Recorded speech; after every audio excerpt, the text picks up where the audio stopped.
It was a gun. I'm not voting. If we want to build our nation. The problem with the Somalians. Just want to experience something else than a black man. Move on, move Can't be like a horse with blinkers on. Honestly say, I was about to have Corrupt sex and then I pulled crap, but it's nice.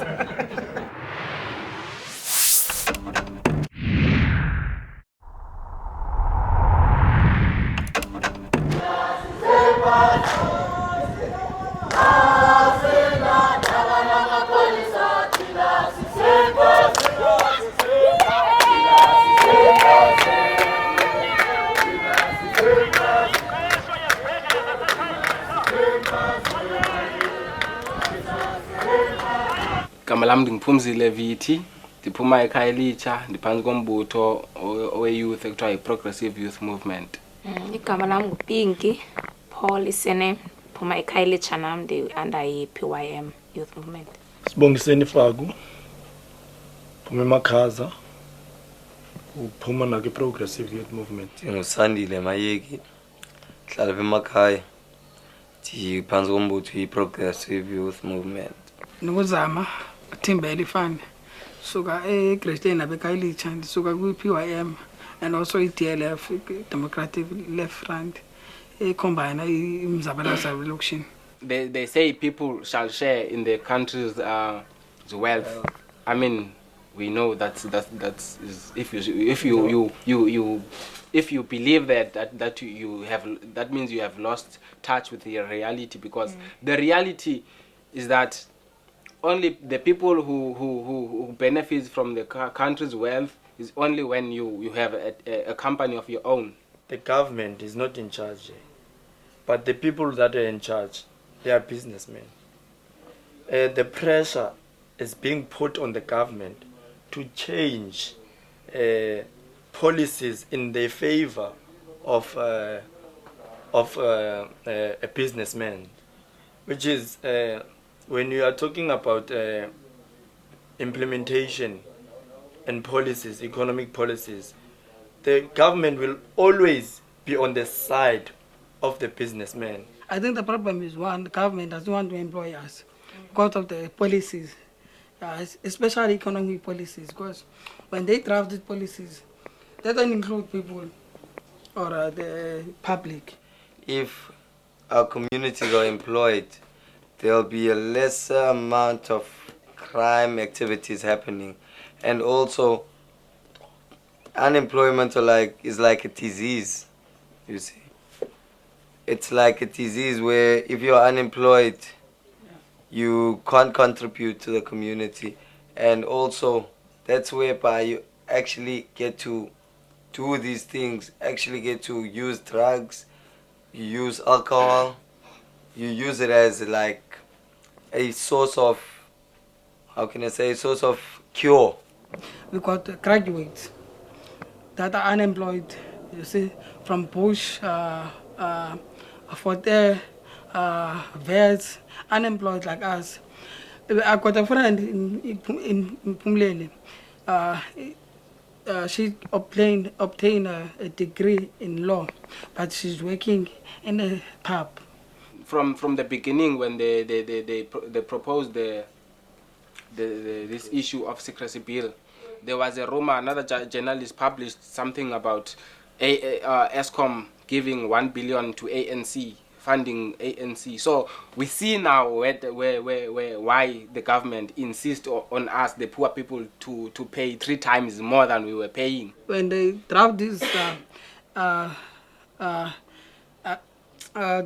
anti-secrecy bill, they inform everyone. They came to Cook, they went to George, they went to Eastern Cape, now, so that people can have their input as to what they think about the bill.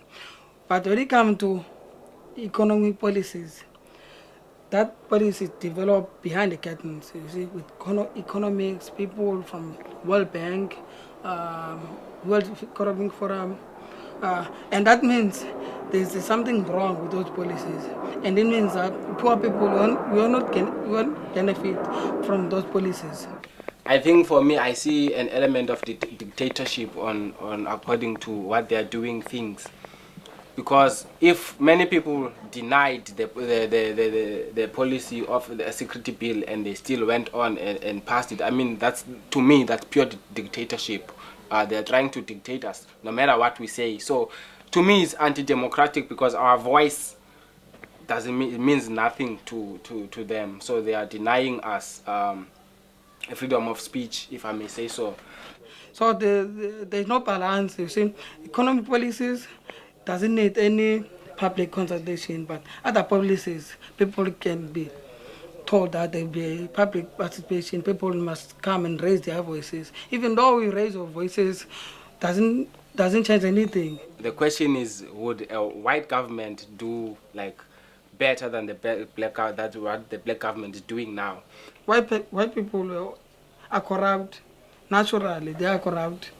What about those that are black, that are in higher positions, and they are doing the corruption? They should represent us as South Africans. Now, are you going to say like the coloureds are looking up to them, then the coloureds will be like doing the corruption, and who, the Indians or what? Like, I mean, it's not about we learned from the whites. It's how can I say, it's selflessness or something. I don't have the word now, but I mean it's by greed, greedy. It's greedy people that do that. Today we are greedy. Zuma is greedy now. He doesn't get anything because he learned that. You see, he learned that. We learn everything from the white people, especially the side of the corruption. I think any government, if whether it's black, colored, or Indian, any person who can be in power now is going to be there with that mentality of saying, now is our time to eat. Money is the root of all evil. You know? So what happens is, even if they were white, there was a white government, oh, come on, everybody's greedy for money. That's the thing. So, yeah, we have a black government. That's what we wanted in the first place. That's why we voted in 1994 to be free. But then what happened was, even though we have a black government, they're still doing the same corrupt thing, but they're doing it now in a more modern way. I think if we're looking at the policies of the government, and we all agree that the government only caters for the capitalists. We already know what are the capitalists. The capitalists, the majority of the capitalists is white people. So if a white person can be now in government, the situation we in now will be worse. They want us to have that mentality that they are good people. If you have money, you are a good person. You don't steal. As you can go to the shops, you know that white people, they like to steal. Even if that's reality. When you go to the shop, they don't, a shopkeeper doesn't look on the white people. They look on the black side. You see, we as blacks, we have that mentality of looking down to ourselves. But the reality is 70% of the land that is here in Khayelitsha belongs to white people, and they did not purchase that land to any government. You see, they just said, okay, that's my land, and the government did not say anything. So that, to me, that is stealing. For us to be able to buy land from the other people, for the government to be able to negotiate first with the white people in order to cater for people, for hungry people, for in their land, in order to build houses for the people who live in that area, and so that the government the government must first negotiate with the white people. The ANC is afraid of white people. It's clear. It's clear. During a democratic transition in those Codes, I'm sure we still remember Codes 1 and 2. Yeah, I think that's where the ANC sold out, if I may say so, because they didn't want anything with land. They said, okay, we're gonna keep you white people. We're gonna keep your land, but we need political freedom, and that is written on the notes of those. Chris Hani had written something about that. Hence, he was killed because he was against that thing of white people must keep their land. Even the Constitution of South Africa said on properties that no one should disturb the properties of the people, of which the land of farmers and industrialists, whatever. All those are people that were rich during apartheid.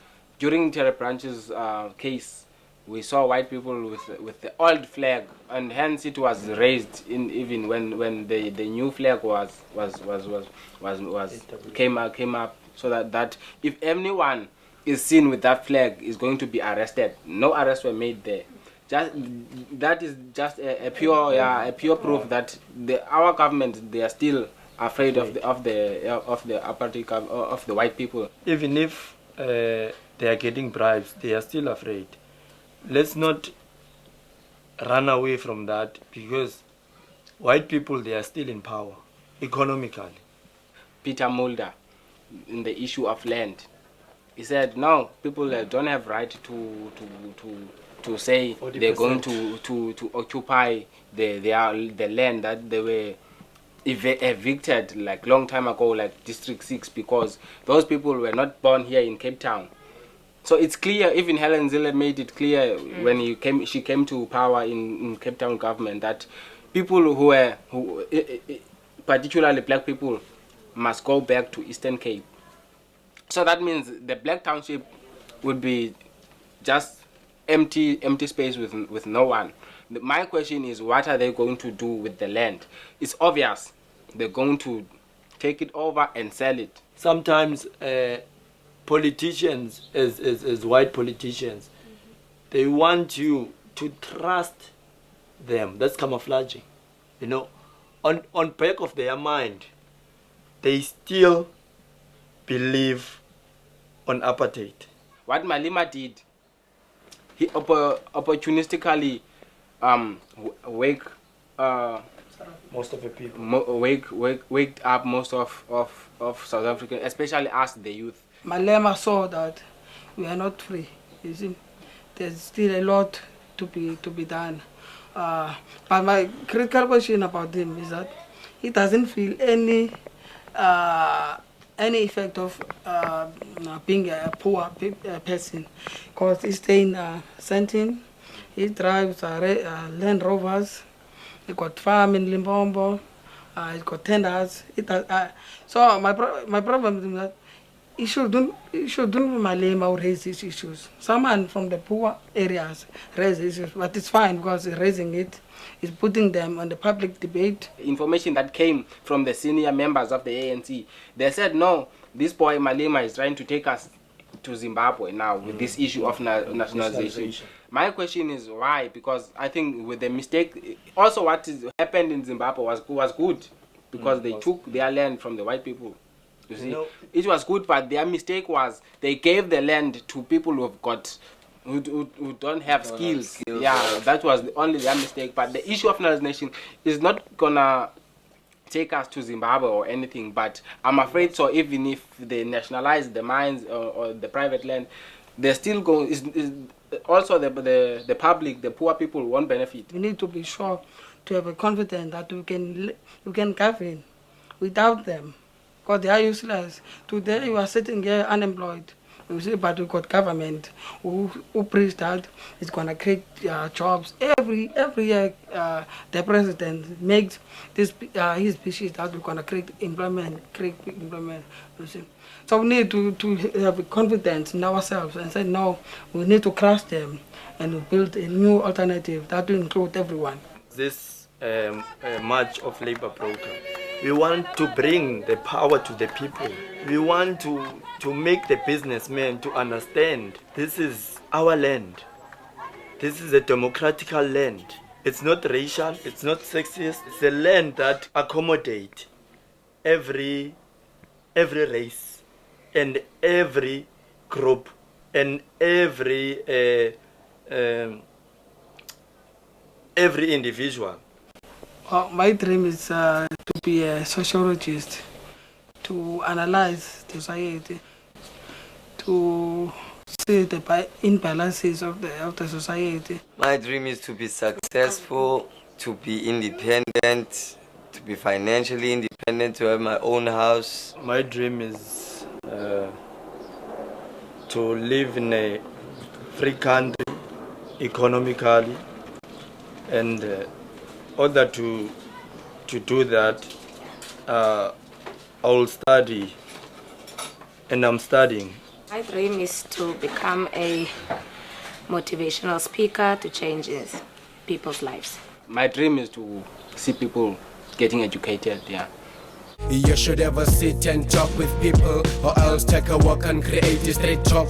Talk what is nice, it will make you feel stronger. Listen what is right and say what is wrong. You should ever sit and talk with people, or else take a walk and create a straight talk. Talk what is nice, it will make you feel stronger.